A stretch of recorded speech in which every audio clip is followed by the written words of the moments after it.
नमस्कार, मेरा नाम डॉक्टर दीपक राज। मैं प्राचार्य देवभूमि ग्रुप ऑफ इंस्टीट्यूशन सहारनपुर आप सभी का अभिनंदन करता हूं। आज जो मैं विषय लेके आया हूं वीडियो का वो अति महत्वपूर्ण है। आज मैं हम जैसे जो भी संस्थान है या मेरे साथी अध्यापक, फैकल्टी मेंबर्स, डायरेक्टर्स या अलग अलग कॉलेज के चेयरमैन, उनके लिए ये वीडियो बहुत महत्वपूर्ण होने वाला है।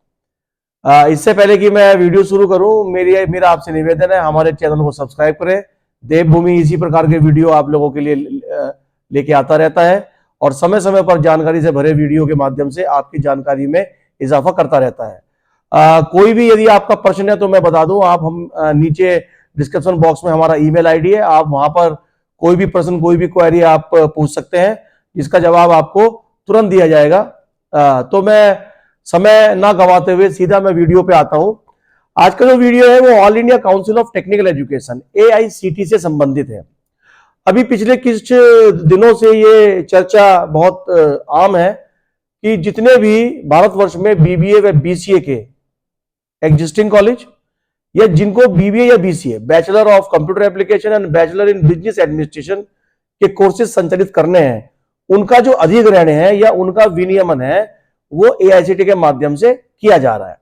इस संदर्भ में बहुत सारे संदेह अलग अलग कॉलेज व अध्यापकों को है, तो मैंने और मेरी टीम ने यह सोचा कि इस संबंध में कोई ऐसा वीडियो बनाया जाए जिससे कि सभी शंकाओं का समाधान किया जा सके। तो वीडियो की ओर चलते हुए मैं आपको बताता हूं कि जैसा कि एक पब्लिक नोटिस AICT ने जारी किया था, अग्रणी जो समाचार पत्र है भारत के, उसमें उन्होंने ये कहा था कि जो BBA BCA का पाठ्यक्रम संचालित करना चाहते हैं संस्थान, उन लोगों को 26 फरवरी वर्ष 2024 तक उन्हें अप्लाई करना है। मैं दोबारा बता रहा हूं, 26 फरवरी 2024 तक उन्हें अप्लाई करना है।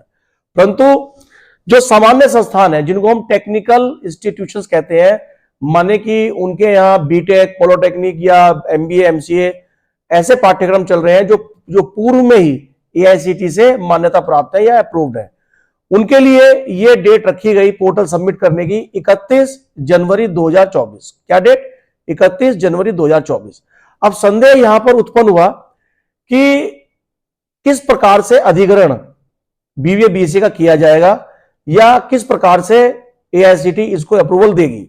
तो यहां पर मैं सबसे पहले आपको यह चाहूंगा बताना कि आपको एक बात समझनी पड़ेगी। AICT ने अपनी वेबसाइट पर गाइडलाइन डाली हुई है, जो अप्रूवल प्रोसेस की जो गाइडलाइन है आप वेबसाइट पे देख सकते हैं। उसका लिंक भी मैं डिस्क्रिप्शन बॉक्स में दे दूंगा, या आप AICT की वेबसाइट से देखें।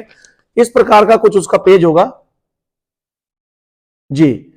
देखिए यहां पर उन्होंने सर्वप्रथम साफ साफ लिख दिया है कि एग्जिस्टिंग इंस्टीट्यूट्स जो कोर्स ऑफर कर रहे हैं या जिनकी इंटेंट है BBA BCA का कोर्स जारी करने के लिए, संचालित करने के लिए, इसके लिए एग्जिस्टिंग का मतलब है जो पाठ्यक्रम चलाने वाले संस्थान जिनके पास BBA BCA पहले से ही है, उनको AICT ने एग्जिस्टिंग माना है और उनको अब BBA BCA जो है वो AICT के अप्रूवल के साथ ही चलेगा। अब यहां पर यह सवाल आता है, कुछ मेरे मित्रों की मेरे पास से शंका आई थी कि क्या यह आवश्यक है कि AICT के माध्यम से ही BBA BCA का संचालित किया जा सकता है, या ऐसे संस्थान जो AICT का अप्रूवल नहीं चाहते, क्या वो भी BBA BCA का संचालन कर सकते हैं? जी, यहां पर मैं ये जानकारी देना चाहूंगा कि अब जो शैक्षिक शर्त एकेडमिक सेशन 2024-25 जो आने वाला है, उसमें केवल वो ही संस्थान BBA BCA चला पाएंगे जिन्होंने AICT का मान्यता लिया है। तो यहां पर यह शंका आप हटा दीजिए कि मैं बिना AICT के BBA BCA चला सकता हूं। तो जवाब यह है कि AICT के अप्रूवल के बिना BBA BCA सत्र 2024-25 में नहीं चल पाएगा, पहली बात। दूसरी बात यह है कि जो एग्जिस्टिंग कॉलेज है या जो पहले से BBA BCA का पाठ्यक्रम जो है वो चला रहे हैं, उन्हें किस प्रकार से यह पाठ्यक्रम मिलेगा। देखिए यहां पर AICT ने बिल्कुल स्थिति स्पष्ट कर दी है। उन्होंने कहा है, उन्होंने एक शब्द का इस्तेमाल किया है, on the basis of as is where is basis, on is where is basis, यानी कि जो जहां जैसा है वैसा ही अधिग्रहण ले लिया जाएगा। उदाहरण के लिए मैं अगर एक एग्जांपल दूं, मान लीजिए मैं उत्तर प्रदेश की बात करूं तो यहाँ पर जो सामान्यतः जो एआईसीटी द्वारा संचालित पाठ्यक्रम है वो एकेटीयू लखनऊ विश्वविद्यालय द्वारा चलाए जाते हैं। जो डॉक्टर एपीजे अब्दुल कलाम तकनीकी विश्वविद्यालय लखनऊ में स्थित है, उसके माध्यम से कोर्स का संचालन चल रहा है।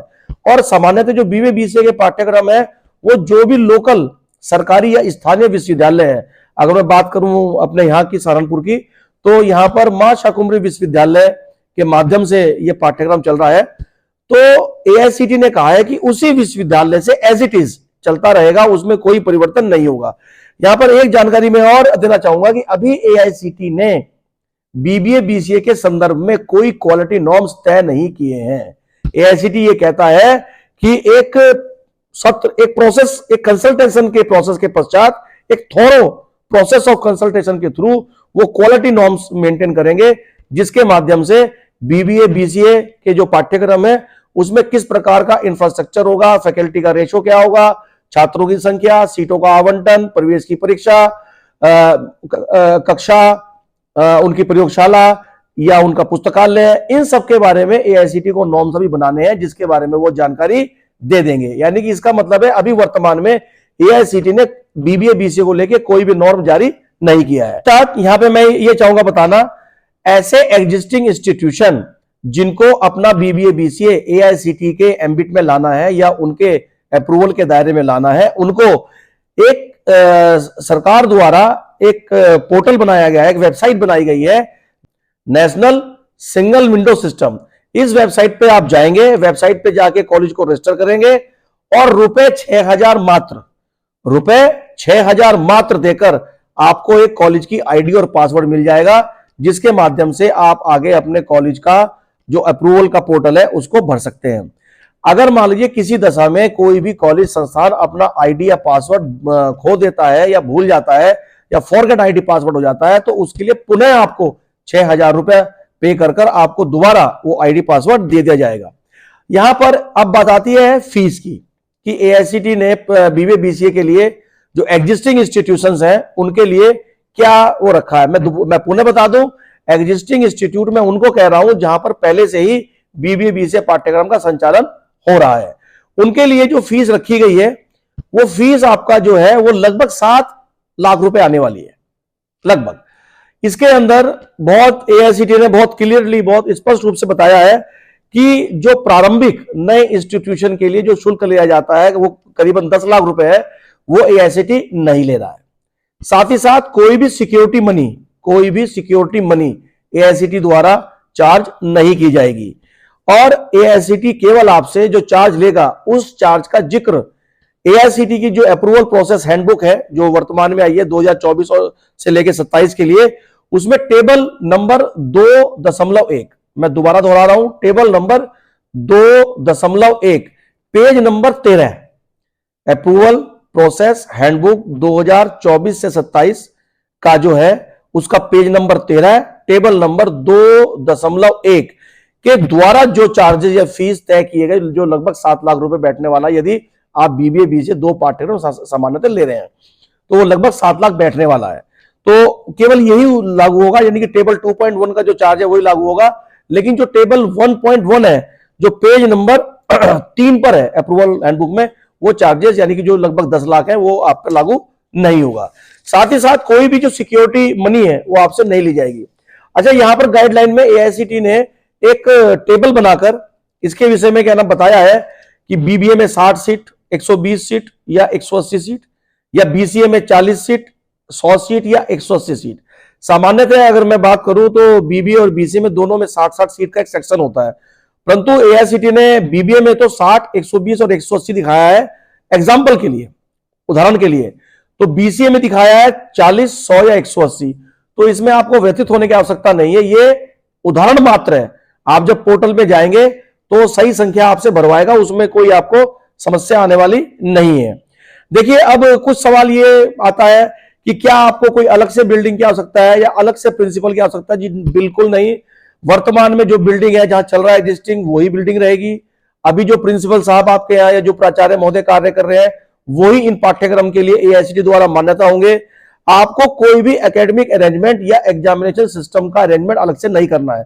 जो पहले से एग्जामिनेशन चल रहा है वही चलेगा। यहां पे मैं एक बात और गौर से बताना चाहूंगा कि जो वर्तमान में विश्वविद्यालय आपको बीबीए बीसीए पाठ्यक्रम के लिए एफिलिएशन दे रहा है, वही विश्वविद्यालय कंटिन्यू करेगा, वही बच्चों की परीक्षा कराएगा, वही मार्कशीट और डिग्री जारी करेगा। परीक्षा का सिस्टम जैसा है वैसा ही रहेगा। कोई भी प्रशासनिक बदलाव आपको अलग से एआईसीटी के लिए नहीं करने हैं। जो प्रशासनिक व्यवस्था आपके कॉलेज में पहले से चलती आ रही है, आपके इंस्टीट्यूशन में, वही चलती रहेगी। साथ ही जिन लोगों का नैक का या ऑटोनॉमस का या एक्रेडिटेशन का है स्टेटस, वो भी एज इट इज बहाल रहेगा। अच्छा, यहां पर एक एआईसीटी ने लाभ और दिया है। यदि आप एग्जिस्टिंग इंस्टीट्यूशन जो नॉन टेक्निकल है, जो बीबीए और बीसीए का संचालन कर रहे हैं, यदि वो बीबीए बीसीए का अप्रूवल ले लेते हैं, तो उनका संस्थान एआईसीटी के अंतर्गत आ जाएगा। अब वो भविष्य में एआईसीटी द्वारा जारी कोई भी पाठ्यक्रम, चाहे बीटेक है या टाउन प्लानिंग के कोर्सेज हैं या डिप्लोमा है, होटल या कैटरिंग मैनेजमेंट है, इन पाठ्यक्रम को भी अपने संस्थान में संचालित कर सकते हैं, बशर्ते कि जो उनके संबंधित नॉर्म्स है वो पूरे हो रहे हो। यहां पर मैं एक बात आपको और बताना चाहूंगा कि एआईसीटी ने यहां मल्टी यूनिवर्सिटी का सिस्टम दिया है। एग्जाम्पल के लिए बताऊं, यदि सहारनपुर का मैं एग्जाम्पल लूं, तो यहां पर एमएसयू बीबीए बीसीए के लिए चल रहा है, पहले से बीटेक वगैरह के लिए एकीयू चल रहा है। तो एक साथ एक संस्थान में दो विश्वविद्यालय यदि आप चला रहे हैं, एकीयू के माध्यम से भी पाठ्यक्रम चल रहा है और एमएसयू या कोई और स्थानीय सरकारी राजकीय विश्वविद्यालय का पाठ्यक्रम चला, तो मल्टीपल यूनिवर्सिटी सिस्टम यहां पर अलाउ किया गया है। देखिए, उसके बाद कोई भी किसी तरह का कोई सिक्योरिटी मनी आपसे नहीं ली जाएगी।